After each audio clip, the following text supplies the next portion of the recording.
Rasulullah Shallallahu Alaihi Wasallam memberikan perumpamaan bagi orang yang mendirikan sholat 5 waktu dengan baik, bagaikan seorang yang di depan pintu rumahnya ada sungai, lalu dia mandi di dalamnya sehari semalam sebanyak 5 kali sepanjang hidupnya.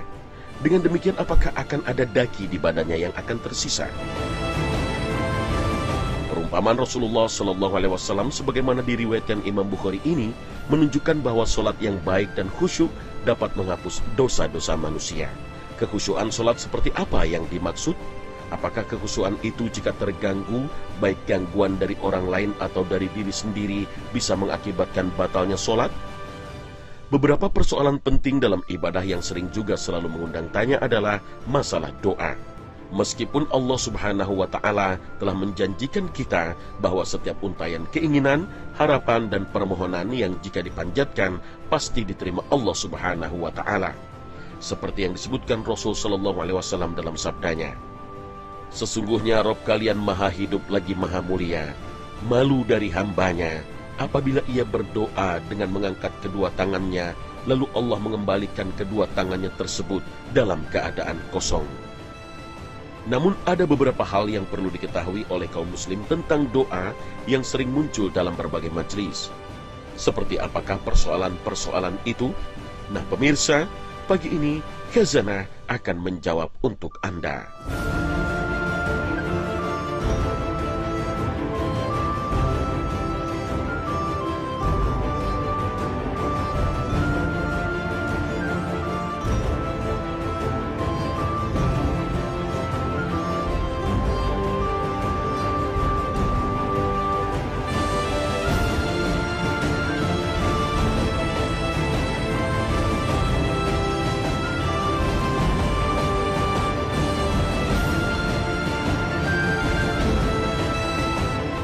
Terkadang masih sering kita temui orang yang sholat sambil melakukan aktivitas lain.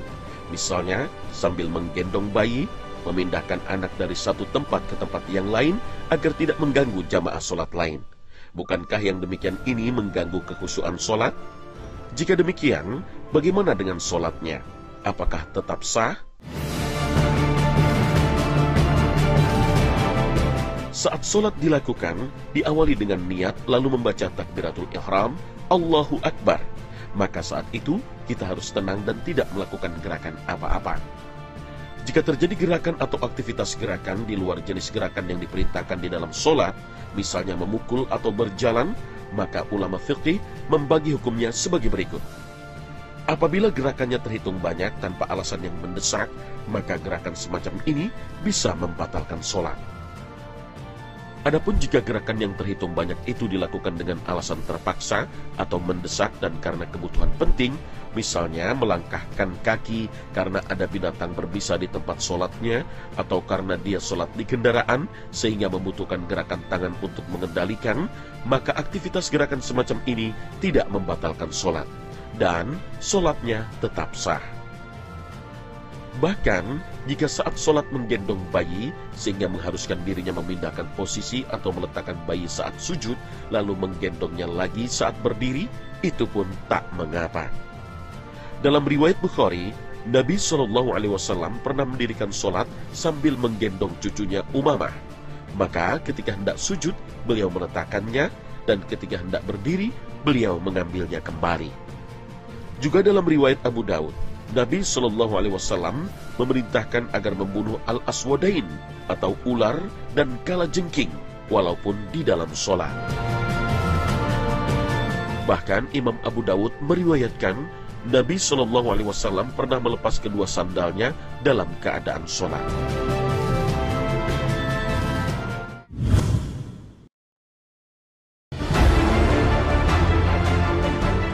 Jika tidak ada aktivitas saat seseorang melakukan sholat, lalu melakukan gerakan melebihi 3 kali gerakan, seperti menggaruk-garuk bagian tubuh, melipat lengan baju, atau membetulkan sajadah, apakah bisa membatalkan sholatnya?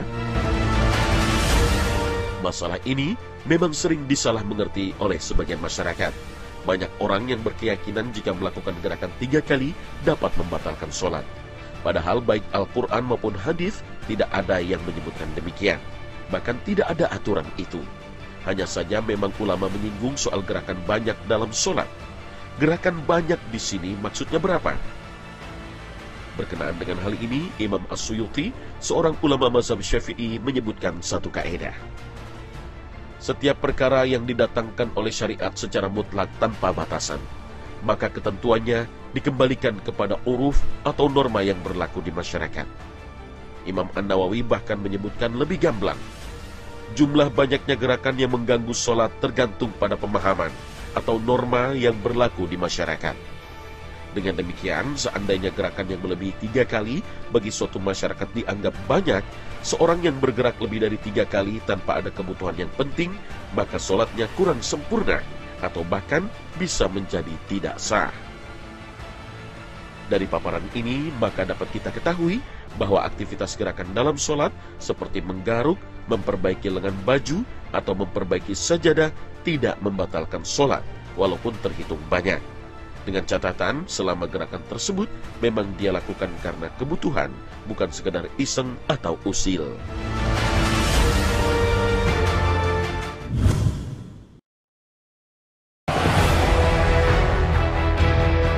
Fenomena yang sering terjadi dan kita lihat saat sholat berjamaah adalah ketika sholat telah berlangsung, tiba-tiba ada shaf kosong di depan seorang makmum. Terkadang ada jamaah yang diam saja tetap pada posisinya. Namun terkadang kita temui ada yang langsung bergerak maju dengan beberapa langkah. Sebenarnya mana yang benar? Tetap membiarkan kosong atau yang di belakang segera maju melangkah untuk mengisi shaf yang kosong itu? Apakah gerakan maju itu tidak membatalkan sholat? Merapatkan shaf dalam sholat berjamaah adalah satu kewajiban. Hal ini banyak dilalaikan oleh kaum muslimin. Padahal Nabi SAW pernah mengancam siapa saja yang tidak meluruskan dan merapatkan shafnya. Dalam sabdanya, luruskan shaf-shaf kalian, atau jika tidak, maka Allah akan mempertentangkan antara wajah-wajah kalian.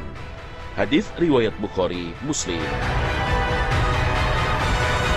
Yang dimaksud dengan mempertentangkan antara wajah-wajah kalian adalah bahwa Allah akan menjadikan perselisihan dan permusuhan di antara hati kalian karena tidak meluruskan shaf. Sebab ketidakkompakan bentuk lahiriah dalam berjamaah dapat memberikan efek tersendiri ke dalam masing-masing batin orang. Jika demikian, maka melangkah guna mengisi shaf yang kosong di depan adalah hal yang dianjurkan. Adapun gerakan langkah sekalipun lebih dari 3 langkah tidak dipandang sebagai pencedera kesempurnaan sholat. Demikian juga dengan gerakan bergeser dengan tujuan merapatkan shaf yang masih renggang, sama sekali tidak menjadikan sholat menjadi makruh, tidak pula membatalkan sholat, sebab semua gerakan tersebut dilakukan karena kebutuhan, bahkan memenuhi kewajiban merapatkan shaf.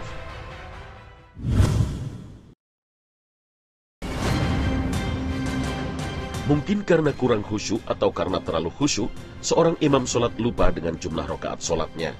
Dalam kondisi demikian, apa yang harus dilakukan makmum? Bolehkah dia mengingatkan imam? Jika boleh, bagaimanakah cara mengingatkan imam? Imam yang lupa jumlah rakaatnya itu wajar, karena memang setan selalu mengganggu kekhusyuan sholat seseorang. Nabi SAW dalam riwayat Bukhari Muslim bersabda, setan datang kembali sehingga ia membisikkan antara seseorang dengan jiwanya. Dia berkata, ingatlah ini, ingatlah ini. Urusan yang belum pernah ia ingat sebelumnya, sehingga akhirnya orang tersebut menjadi tidak tahu berapa rakaatkah dia sholat. Dalam kondisi ini seorang makmum boleh menegurnya atau mengingatkannya. Bagaimana caranya? Jika makmumnya laki-laki, caranya dengan mengucapkan tasbih subhanallah. Bahkan makmum perempuan juga boleh menegur imam, namun tidak boleh dengan ucapan, tapi boleh dengan menepukkan tangan. Tata cara inilah yang diajarkan Rasul SAW dalam sabdanya. Membaca tasbih untuk makmum laki-laki dan tasfiq atau menepuk tangan untuk makmum wanita. Akan tetapi jika imam tidak menghiraukan teguran makmum karena berkeyakinan dirinya tidak lupa, maka ulama fikih memberi 2 pilihan yang boleh dilakukan oleh makmum, antara menunggu atau ikut bersama imam. Makmum boleh menunggu, artinya dia tetap duduk dalam rakaat terakhir dan membiarkan imam melanjutkan 1 rakaat yang lebih tersebut, kemudian ikut salam bersama dengan imam.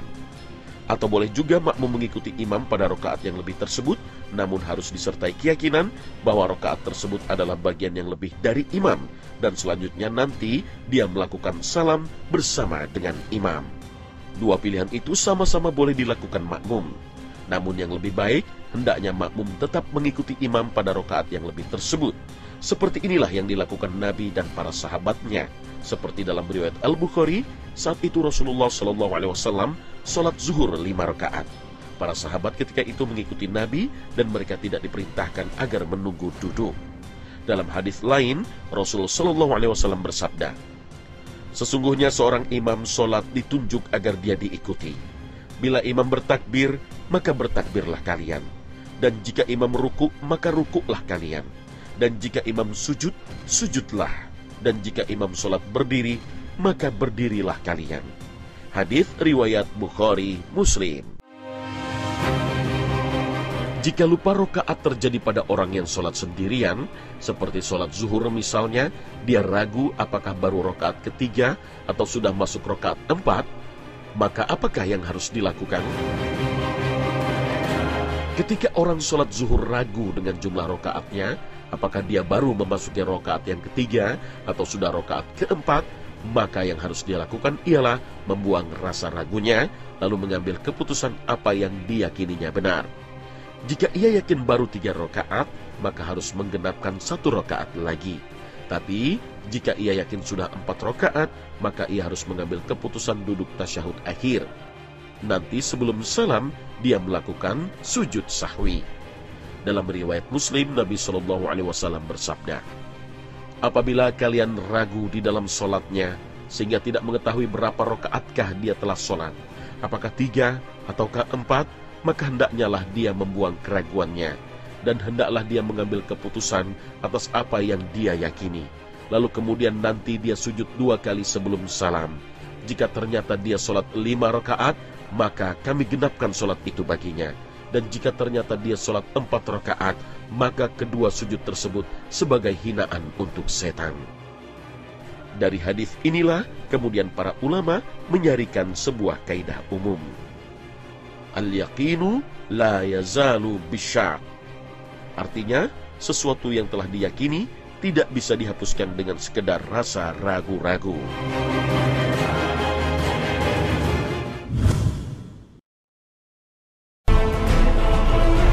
Selain sholat, doa merupakan bagian terpenting dalam syariat Islam.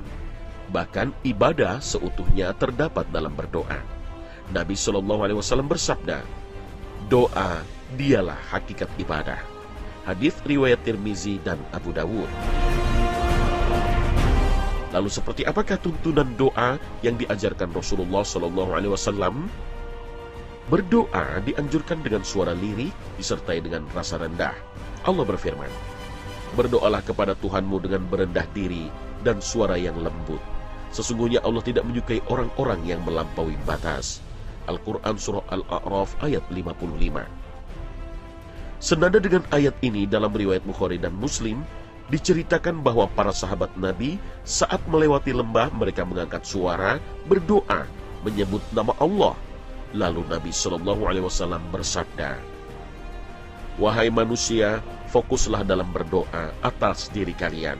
Sesungguhnya kalian tidak sedang memanggil orang tuli. Dia bukan pula orang yang gaib. Sesungguhnya Dia Allah menyertai kalian." Dalam berdoa, Nabi juga menuntun kita agar menengadahkan tangan. Nabi SAW mengangkat tangan saat berdoa. Menurut Imam As-Suyuti, hadis mengangkat kedua tangan dalam berdoa berjumlah sekitar 100 riwayat hadis. Dianjurkan mengulangi doa sebanyak 3 kali. Imam At-Tabrani menyebutkan sebuah riwayat dari Abdullah bin Mas'ud. Beliau berkata, "Adalah doa yang paling disukai Nabi SAW berdoa dengan mengulanginya 3 kali. Rasulullah SAW menuntun umatnya untuk memilih doa. Doa yang dipilih Nabi adalah yang bersifat umum dan mencakup segala kebaikan, atau yang dikenal dengan sebutan doa sapu jagat. Imam Ahmad meriwayatkan dari Aisyah radhiyallahu anha, ia berkata, Rasulullah SAW menyukai doa-doa yang bersifat universal dan meninggalkan doa selain dari itu. Sebaliknya, kita tidak dianjurkan memanjatkan doa dengan cara yang berlebih. Misalnya, merincikan permintaan kepada Allah Subhanahu wa Ta'ala dengan detail. Misalnya, "Ya Allah, berikanlah aku rumah besar berwarna putih yang dibangun di sebelah telaga di dalam surgamu." Doa seperti ini dicela oleh Rasulullah SAW. Akan ada suatu kaum kelak mereka berlebihan dalam berdoa. Hadis riwayat Ibnu Majah.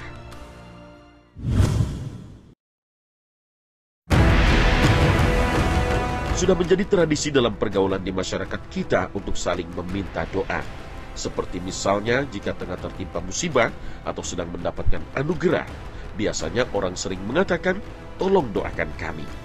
Sebenarnya, adakah tuntunan meminta doa pada orang lain? Meminta orang lain agar mendoakan hajat kita tidaklah tercela, selama masih dalam batas-batas yang wajar dan digariskan ulama.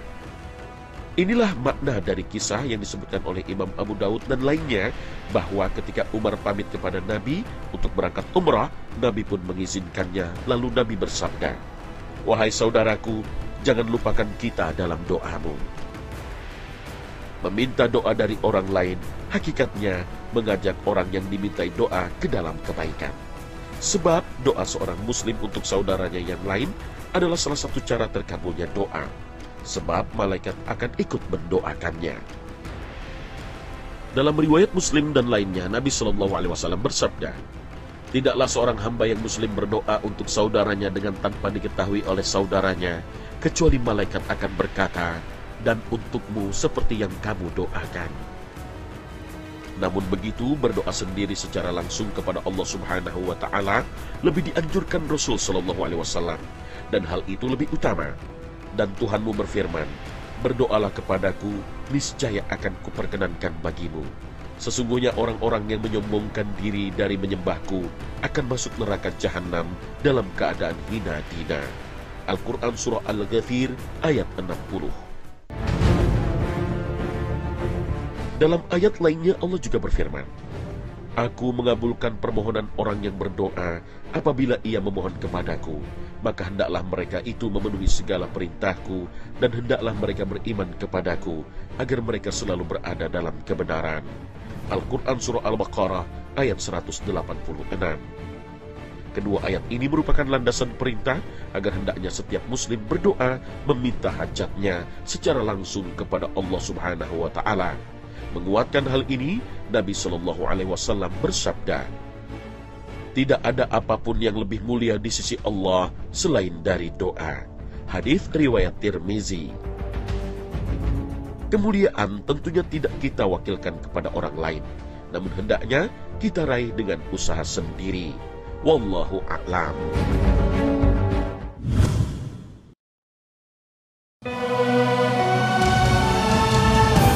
Karena kehidupan masyarakat Indonesia yang beraneka ragam, agama dan budaya, seringkali kita dihadapkan pada masalah yang rumit, antara menjalin kasih sesama anggota masyarakat yang berbeda agama dan aturan syariat agama yang tidak boleh dilanggar.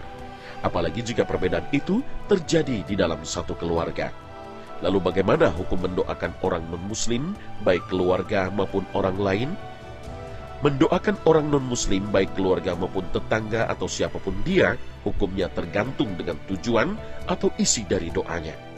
Jika mendoakan seorang non-muslim agar mendapatkan ampunan, rahmat, dan pahala akhirat, maka doa semacam ini tidak diperbolehkan. Hal ini dijelaskan Imam Nawawi dalam kitab Majmu'. Larangan ini berdasarkan pada kesepakatan para ulama dan firman Allah. Tiadalah sepatutnya bagi Nabi dan orang-orang yang beriman memintakan ampun kepada Allah bagi orang-orang musyrik, walaupun orang-orang musyrik itu adalah kaum kerabatnya. Sesudah jelas bagi mereka bahwasannya orang-orang musyrik itu adalah penghuni neraka jahanam. Al-Quran Surah At-Taubah ayat 113. Namun, apabila motivasi dan isi doa tersebut berisi harapan mendapatkan hidayah Islam, maka hal ini boleh dilakukan. Bahkan doa seperti ini dianjurkan Nabi SAW. Hal ini pernah dilakukan Nabi ketika berdoa kepada Allah agar Islam dikuatkan oleh Umar atau Abu Jahal, padahal keduanya masih kafir. Nabi bersabda, "Ya Allah, kuatkanlah Islam dengan salah satu dari kedua orang yang paling engkau cintai ini, Abu Jahal atau Umar bin Al-Khattab. Hadis riwayat Tirmizi. Nabi juga pernah mendoakan kabilah Daus yang masih kafir agar mendapatkan hidayah. Nabi bersabda, "Ya Allah, berilah hidayah kepada Daus dan datangkanlah mereka ke dalam Islam." Hadis riwayat Bukhari. Adapun berdoa untuk orang kafir dalam urusan duniawi, misalnya mendoakan mereka agar diberikan kesehatan, dimudahkan urusan, dan mendapatkan harta, maka para ulama meninjaunya dalam dua hal. Pertama, jika doa kebaikan duniawi tersebut untuk orang non-muslim yang memerangi kaum muslimin, maka hukumnya haram. Sebab berdoa kebaikan dunia untuk mereka sama saja mengharapkan kejayaan mereka atas kaum muslimin. Kedua, apabila orang non-muslim tersebut berada di bawah perlindungan kaum muslimin, menurut sebagian ulama, jika hal itu dilakukan dengan maksud melunakkan dan menggairahkan mereka memeluk Islam, maka boleh dilakukan. Wallahu a'lam.